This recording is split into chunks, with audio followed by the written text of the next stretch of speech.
which is industrial development. This prize, we actually, I'm a member of the selection jury of this prize, and the nominations will close in September. The Queen will give the prize in May, sometime May of next year.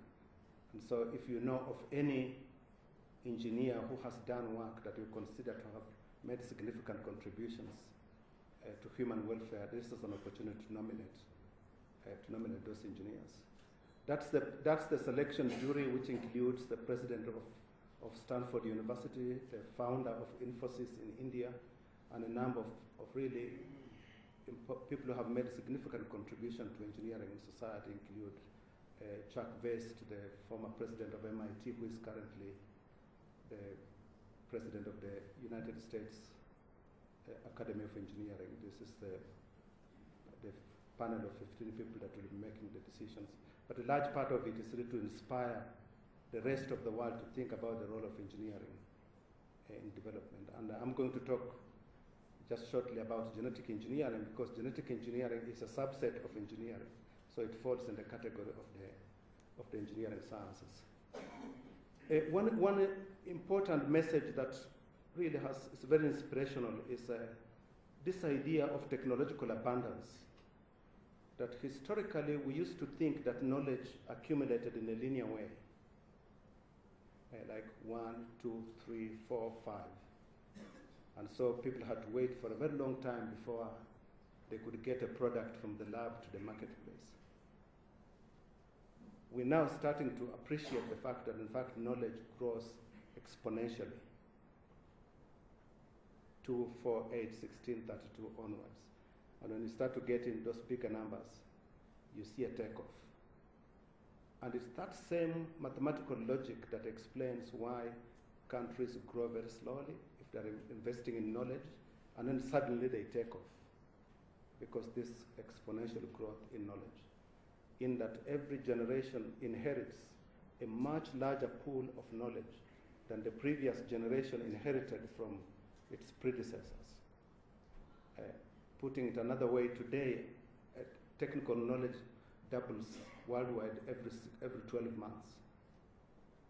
And there's been no moment in history where there was that level of doubling, so that a knowledge generation these days is really a year, as opposed to a knowledge generation 100 years ago, 60 years ago, which was almost concurrent with the lifespan of a family.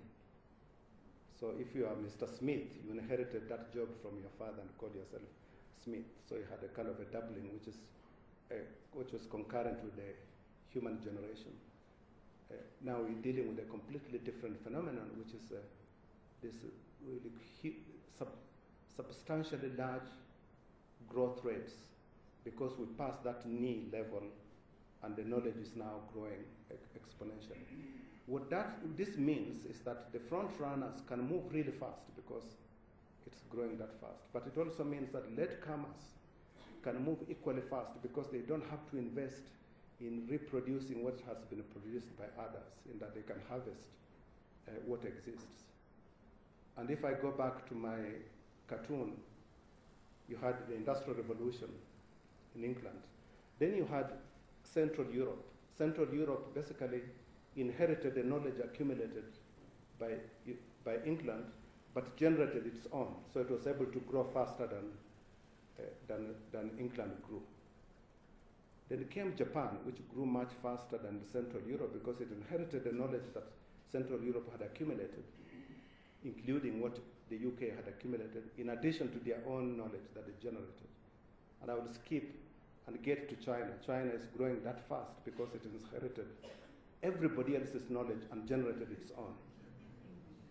And if you can project that further and say, what could be the consequences of that thinking for Africa, means that Africa has actually the potential to grow much faster than China has actually grown. If it can find a way of harnessing existing knowledge and put it to practical use initially, and then be able to do research and development at a later time. Those are the real possibilities that are open to African countries by virtue of being a latecomer. And this is just a small illustration of this really rapid reduction in the cost of generating knowledge. This is the price of sequencing a human genome. In 2001, when the human genome was sequenced, it cost $100 million, 2001. By the end of this year, December this year, it will cost $1,000 to sequence a human genome. That's the rate at which the cost of doing research has actually dropped, which means any country can enter the genomics revolution, in fact, at the level of high school, because you don't have to do any more the sequencing. These data sets can be are being made available for free by institutions like the Beijing Genomics Institute. One other thing that has changed is that the machines for sequencing have become smaller and smaller. A decade ago, you needed a room this big with banks of computers to do sequencing. About 6 months ago, you needed something that is half a fridge that you put on the desk that does the work that these banks of computers used to do a decade ago. 3 months ago, a company in the UK at Oxford, using a combination of electronics and nanotechnology, developed this little machine that is now, that's going to become the new standard for sequencers. It's the size of a memory stick. And the little hole that you see in the middle there is where you take your organism and put in there, and in a couple of hours, even less, it will sequence it for you. And then you just plug that into your computer and you read the sequences, and you can do whatever you want to do with the sequences. And that little device costs at the moment, or at least as of 2 months ago, it was costing roughly $980.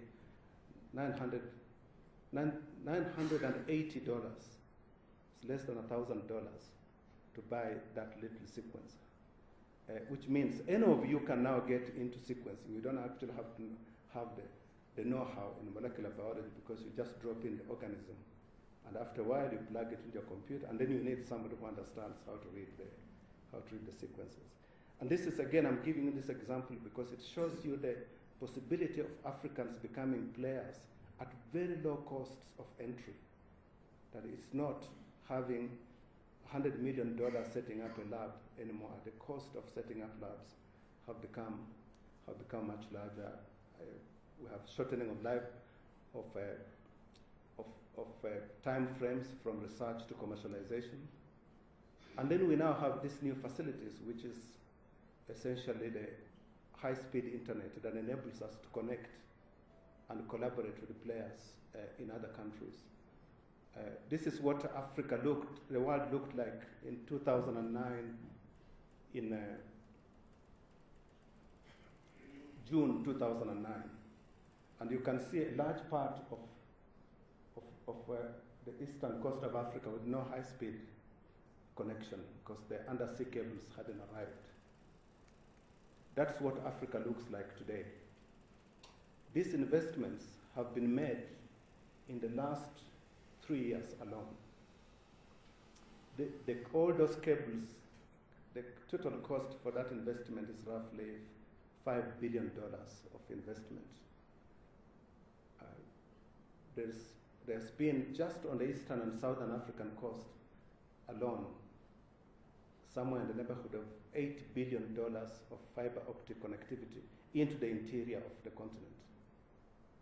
And this was triggered essentially by CCOM cable, which was connecting that's the red cable that connects South Africa with Europe. And the only reason that happened was because South Africa had to meet the timetable of the World Cup, FIFA World Cup, and FIFA told South Africa that if they didn't have high-speed internet so that Europeans can watch the World Cup, that World Cup wasn't going to be held in South Africa. That's why the CCOM cable was installed in 2009 in time for the 2010 FIFA World Cup. So I've always said that FIFA has done more for Africa's infrastructure investment than all the development banks put together. Because it set a deadline, and people conformed to the deadline, and it set performance standards, because that cable has to perform in such a way that you can watch football as if you're watching it on your regular TV. And let me just setting the stage of showing you how quickly things can happen. Just in 3 years, you had that level of investment. You had heads of state being really engaged with this. This was July 2009 at the launching of SICOM cable in Dar es Salaam. And if you look carefully, you will see President Kikwete lecturing me on the technical details behind high-speed internet. And after he lectured me on it in great detail, his assistants pulled me aside and said, His Excellency did a lot of homework last night. So we're starting to see leaders really getting engaged with technology in ways that hasn't been the case in the past. And of course, all of you have seen this. Probably the best expression of this is the development of mobile phones, which is everybody here has one. Is there anybody who does not own a mobile phone?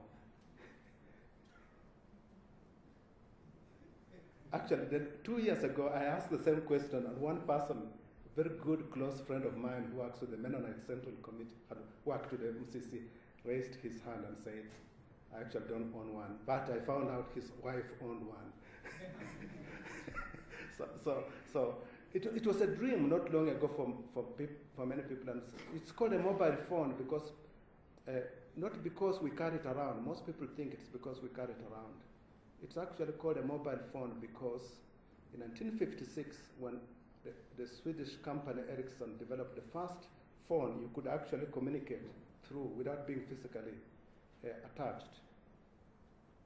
When it worked, somebody said, what are we going to call it? Because they hadn't given it a name when they were developing it. And somebody said, oh, why don't you call it Mobile Telephone A?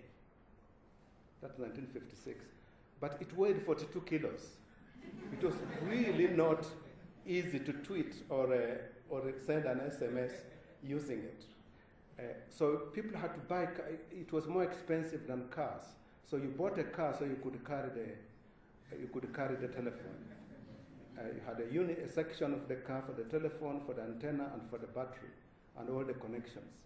And only large-scale public institutions like the military, the fire extinguishers, and the police could actually have a mobile phone. It started to get smaller very quickly with Motorola developing the car phone that Motorola developed.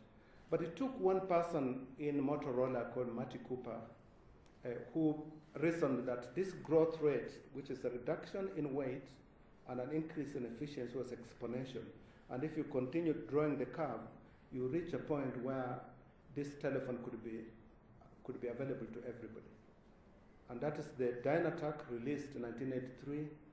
It cost $4,000, which translates to roughly $10,000 today, and weighed 2 kilos. That's why people joked about it, calling it a brick.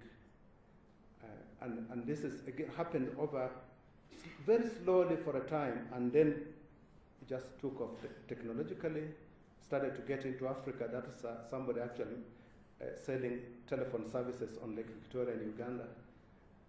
And it started to get into really interesting uses. That is in Ethiopia, somebody who wanted to figure out, the herdsmen wanted to keep their hands free when they were tending their cattle, but at the same time they wanted to be connected.